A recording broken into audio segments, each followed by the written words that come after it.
तर नमस्कार मंडळी, दररोजप्रमाणे आपण पद्धतशीर तयार बियारून कॉलेजला जायला निघालो. कॉलेजला जाण्यापूर्वी म्हटलं एकदा आरशात तोंड बिन पाहून घेतो, तुमचं हँडसम तर आहेच, त्यात काही विषय नाही. त्यानंतर आपल्याला रस्त्यात एक पद्धतशीर मस्त गाडी दिसली. गाडीचं मॉडेल तुम्हाला माहीत असेल तर सांगा बरं कमेंटमध्ये. त्यानंतर आपण कॉलेजमध्ये गेलो, जाऊन बघतो तर काय जसं कॉलेजने आमच्या आयुष्यावर पाणी फिरलं तसं पावसाने कॉलेजमध्ये पाणी फिरून ठेवलेलं होतं. डायरेक्ट काही विषय नाही, नादच कोळा.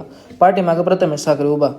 नंतर गेलो लॅबमध्ये जाऊन बघतो तर काय आपले एक ते डबा बी खात होते आणि अभ्यास बी करत होते. त्यानंतर आपण गेलो कॅन्टीनला. कॅन्टीनमध्ये गेल्यावर बघतो तर काय प्रणवभाऊने लगेच फोनचा टॉर्च चालू केला. प्रणवभाऊंना असं वाटलं की आता टॉर्च बी चालू केलं म्हणजे प्रणवभाऊ हँडसम दिसतील. हा त्यांचा गैरसमज होता, ते काही विषय. नंतर आपण सौरभभाऊनं विचारलं की याच्यावरती काहीतरी सोल्युशन काढता येईल का. मग सौरभभाऊ म्हटलं याच्यावरती एकच सोल्युशन आहे की प्रणवसाठी आपण मस्तपैकी फेअर अँड लव्हली पावडरचा डबा घेऊन यायचं, बाकी काही नाही. मग आपण ताईंकडे बघितलं, कारण ते चाळे फक्त ताई लोकच करतात.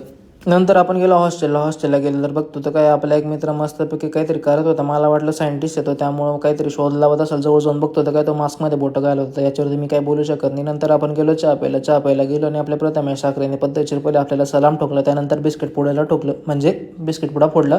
त्याच्याकडून बिस्किट पुडा तर काही फुटत नव्हता, पण तो बिचारा कसं तरी फोडण्याचा प्रयत्न करत होता. फुटला शेवटी कसा तरी त्याने फोडला. त्यानंतर आपण अण्णांकडे फोन केला. अण्णाने एकदम वागडी पोचली. महाराजांचं तर नादच खोळं, काही विषयच नाही. नंतर आपण गेलो रूममध्ये जाऊन बघतो तर काय आपल्या एका मित्राने मस्तपैकी काहीतरी बायले चाळे करून ठेवले, तोंडाला काहीतरी लावून ठेवलं होतं. याच्यावरती काही मी बोलू शकत नाही. आणि आपण खाली गेलो, परत खाली आल्यावर बघतो तर काही या दोघांचं काहीतरी वेगळे चाळे चालू होते. असे चाळे बघण्यासाठी फॉलो करून ठेवा. ओढादाणीच्या गोष्टी तुम्हाला कायम दाखवत राहील.